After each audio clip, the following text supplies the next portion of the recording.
కానీ ఈ ప్రభుత్వ కాలం పూర్తవుతున్న సందర్భంలో ముఖ్యమంత్రి గారు కూడా ఎక్కడ కూడా ప్రెస్ కాన్ఫరెన్స్లు పెట్టరు, ఎవరితో కూడా చర్చించరు. అందుకని ఈరోజు ముఖ్య అతిథిగా మేము జగన్మోహన్ రెడ్డి గారిని కూడా మేము ఈ ప్రెస్ కాన్ఫరెన్స్లో మీ ముందు ఒక అద్భుతమైన ఆపర్చునిటీగా మేము భావిస్తున్నాం.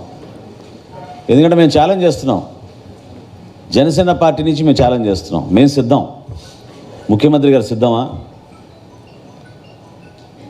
ఈ లెక్కలపైన చర్చించడానికి విజయవాడ నగరంలోనే తుమ్మలపల్లి కళాక్షేత్రంలో మనం జర్నలిస్టుల ముందు మనం కూర్చుందాం.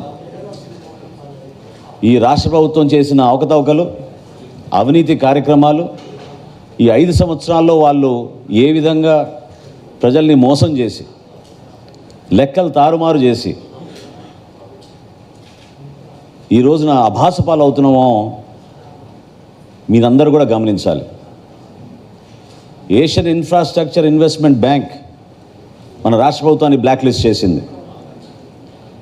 బ్రిక్స్ బ్యాంక్ మన రాష్ట్ర ప్రభుత్వాన్ని బ్లాక్ లిస్ట్ చేసింది. వీళ్ళు వ్యవహరిస్తున్న తీరు,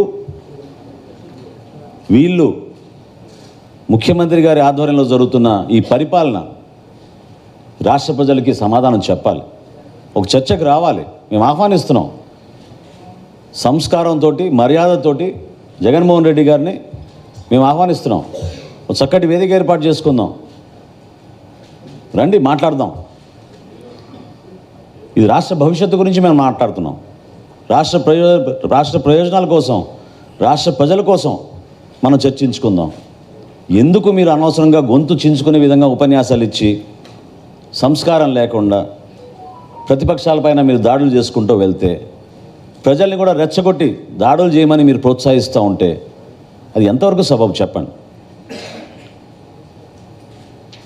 నా రాజకీయ ప్రస్థానంలో నేను ఎప్పుడు చూడలేదు ఇటువంటి సభలు.